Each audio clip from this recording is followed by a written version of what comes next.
Good morning. Welcome back to the workshop. Morning, Zosha. I think you've just arrived in Copenhagen today, so have a good time. For the rest of us, what I'm going to be doing today is I'm going to be looking at how to position the lathe in the workshop. I've not seen a lot of videos like this on YouTube, and I want to talk about some of the mistakes I made so to help you avoid them. So this is a Laguna 1836 and it's extremely heavy, which is a good thing in a lathe in my opinion. Moving it around the workshop is a problem. Now they do sell a wheel kit, but it's quite expensive and a bit beyond my budget. So I didn't put wheels on this.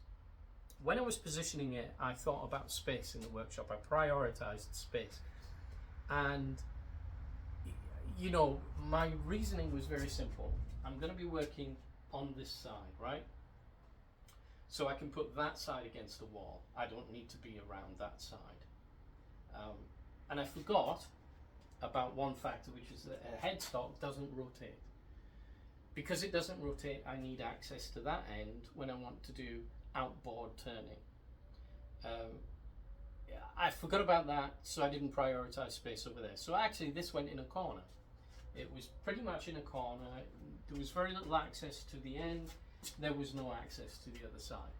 Now, there were some consequences of this, and I just want to run through them quickly. Tell you what the negatives were, because that will help you make intelligent choices about where you position your baby. Okay, so first consequence for me, I'm over the age of 50. Bending is not an art form for me. So a lot of the chips are going to go over that side of the lathe. Now I've used the ballast area in this lathe for storage. So to get to those chips and clean them up, I had to take everything off the bottom of the lathe, I had to bend, and I had to clean up behind the lathe awkwardly. If I didn't clean it up, it would accumulate. Eventually one of my tools would fall in it, off the shelves. Or simply I'd put a tool on the bed here and turn on the machine, and the vibration would knock the tool over. Bad habits, I agree, but this is the real world. And I'd lose the tool in the shavings, and it would be really awkward. So I really didn't like that. The shavings got damp because I didn't clean them up. Anything that fell in that I didn't notice that was metal would therefore start to rust. Not good. Secondly, in order to maximize space, I had this really super idea. I'd seen a number of YouTube videos where people had created tool walls, and they had their chisels stood upright on the tool wall or hanging on the tool wall. And I think you can just at the very top of your video here, you can see the edge of the tool wall here. So I'd done that, but the tool wall was on the wall behind the lathe. I figured that would be maximum efficiency. I just reach for a tool, bring it down, use it. Not a good idea. The reason was that a lathe like this, it needs to be a little bit off the wall, partly because of the angle of the legs, partly because of extensions that you have on the lathe, but it needs to be a little bit off the wall.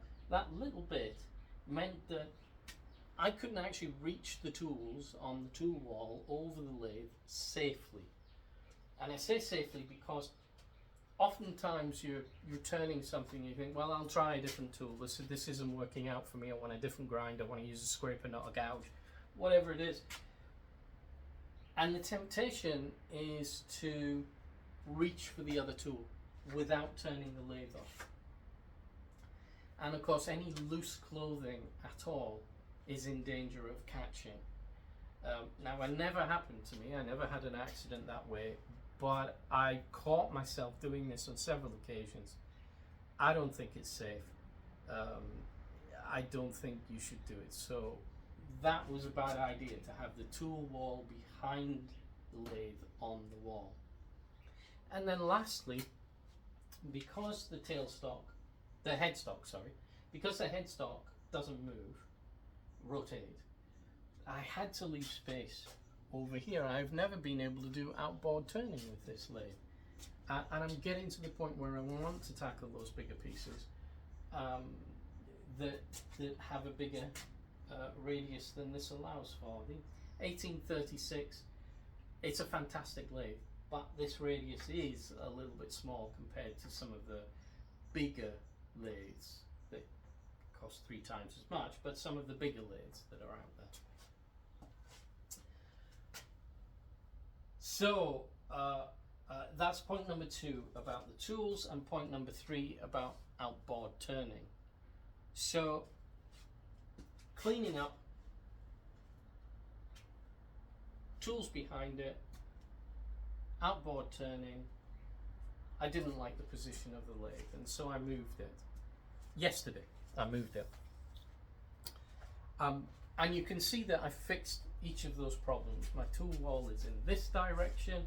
I can easily get behind the lathe now, and I can easily get towards the end of it. So I've fixed all of the problems that I foresaw with the previous position.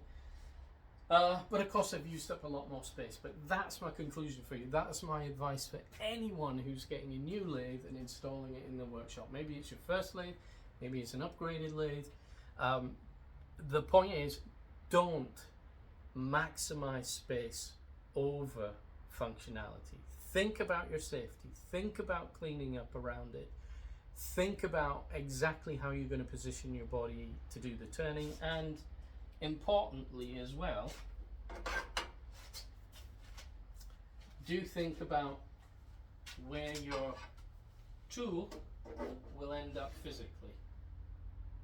All right? So we all know with bowl turning we're going to go at some angles occasionally. So think about how far you need to rotate that tool. Notice how far out it is beyond the lathe there. You're going to need space on that side. Don't jam your lathe up against the wall. Alright, so that's what I wanted to pass on. I broke my back yesterday moving this, and I don't want to see anyone else doing that. So I hope this has been useful for you. Have fun turning. Bye for now.